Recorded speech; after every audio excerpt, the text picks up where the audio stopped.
we are going to continue from where we left off in biomedical waste management. In the earlier chapter, we have discussed about what is biomedical waste, how we can classify biomedical waste into hazardous and non-hazardous category.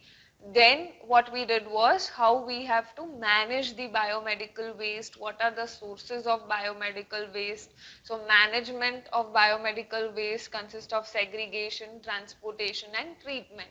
So in today's lecture, we are going to learn about the treatment of biomedical waste. Firstly, the generation of waste. So the 85% of waste generated in hospital belongs to this category. The safe disposal of this waste is responsibility of the local authority. So 85% of waste generated is safe waste. So local authority will dispose that waste. But the biohazardous waste is 15% of the hospital waste, which should be treated properly. The first way to treat this biohazardous waste is you bury that waste deep under the soil or land. So the waste under category 1 and 2 only can be accorded deep burial and only in cities having less than 5 lakh population. So the waste which comes under category 1 and 2. If you want me to revise category 1, 2, 3, 4, 5, 6, 7, 8, 9, 10, then here you can see. So category 1 type of waste was human anatomical waste. Category 2 was animal waste. Category 3 was microbiology and biotechnology waste. Category 4 was sharp waste. Category 5 was discarded medicines or cytotoxic drugs. Category 6 was soil waste. Category 7 was solid waste. And category 8 was liquid waste, category 9 was incineration waste and category 10 was chemical waste. So deep burial can be done of human anatomical waste and animal anatomical waste if the population in that area is less than 5 lakh. Next is autoclave and microwave treatment. So standards for autoclaving and microwaving are also mentioned in Biomedical Waste Management and Handling Rules 1988. All equipment installed, shared should meet this specification. The waste under category 3, 4, 6, 7 can be treated by this technique. Standard for the autoclaving are also laid down. For example, autoclaving and microwaving is microwave where electromagnetic radiation are used to kill the bacteria. In autoclaving, certain temperature is maintained in the machine to kill bacteria and germs present. So that is how autoclaving and microwave are treating the biomedical waste by killing bacteria and germs by specific temperature. Shredding. So what do you mean by shredding? The plastic IV bottles, IV sets, syringe, catheters, etc. Sharps, needles, blades, glass, etc. should be shredded but only after chemical treatment, microwaving or autoclaving. Needle destroyer can be used for disposal of needles directly without chemical treatment. So here what do you mean by shredding? Shredding means converting the waste into small pieces. So the plastic should be converted into small pieces, IV sets should be converted into small pieces, everything, syringe should be converted into small pieces and then thrown in the dustbin. So first you have to shred the waste. Even there are also needle cutters. So first what should be done? The first there should be a chemical treatment, then it should be shredded into small pieces and then and only then they should be disposed. Similarly for needles, needles destroyer can be used for disposal of needles directly without chemical treatment. So shredding means cutting of waste into small pieces. Now, so the next method is landfilling method. So the incineration ash, discarded medicines, cytotoxic substance and solid chemical waste should be treated by this option. So you excavate the land and fill the waste inside the land. Ashes should be disposed in soil. So incineration method. What do you mean by incineration method? Incineration method is where the waste is burnt. So incineration should be installed and made operational as per specification under Biomedical Rules 1998. and a certificate may be taken from the CPCB or State Pollution Control Board, and emission levels etc. should be defined.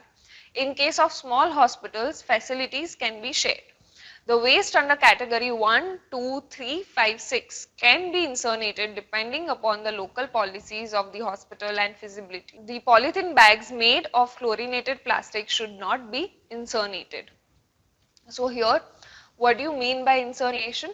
Incineration is a process where the waste is burned. So you have to take permission from the pollution control department, because the gases which are released during incineration can be toxic. So according to the defined standards, you can burn certain type of waste, and that waste may create air pollution also.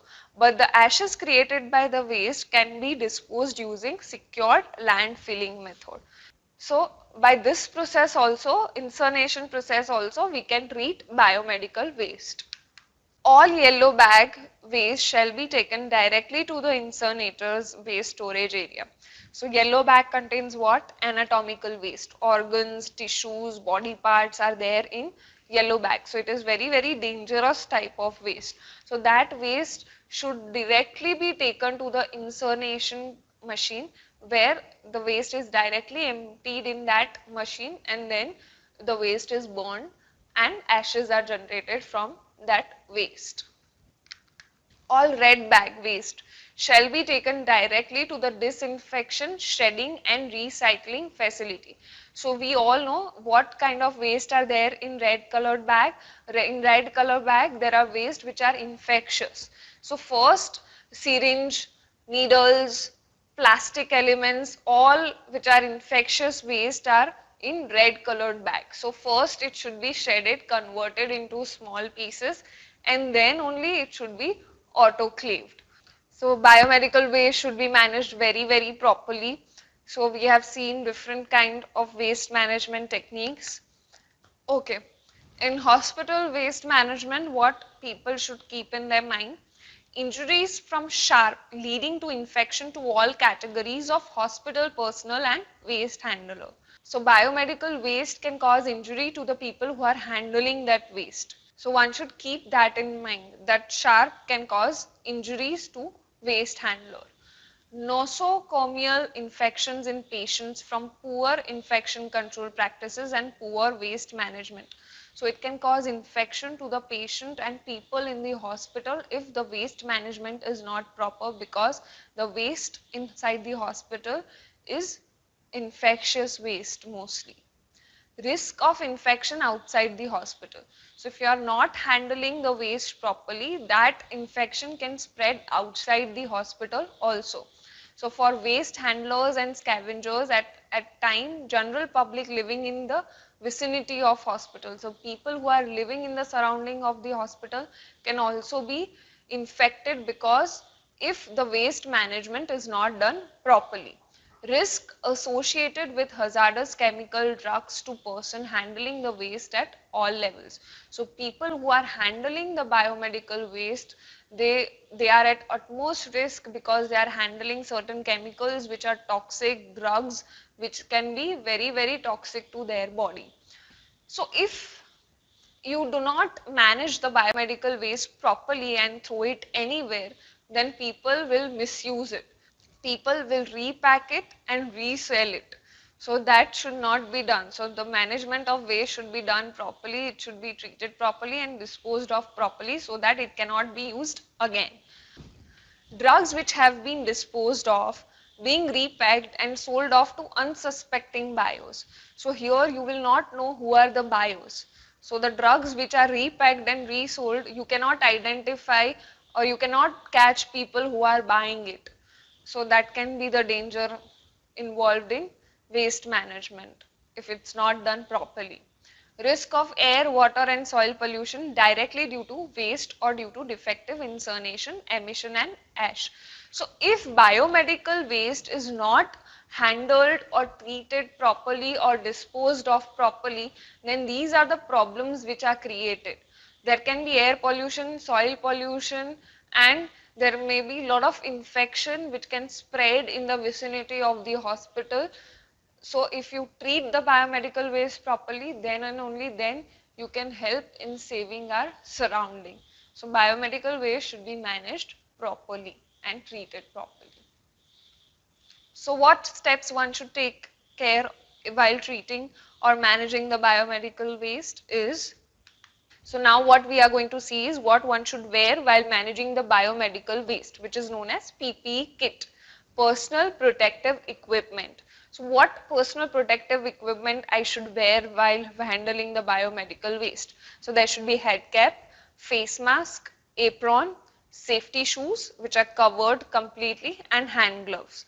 So these all elements one should wear while managing the biomedical waste: head cap, face mask, apron, safety shoes and hand gloves.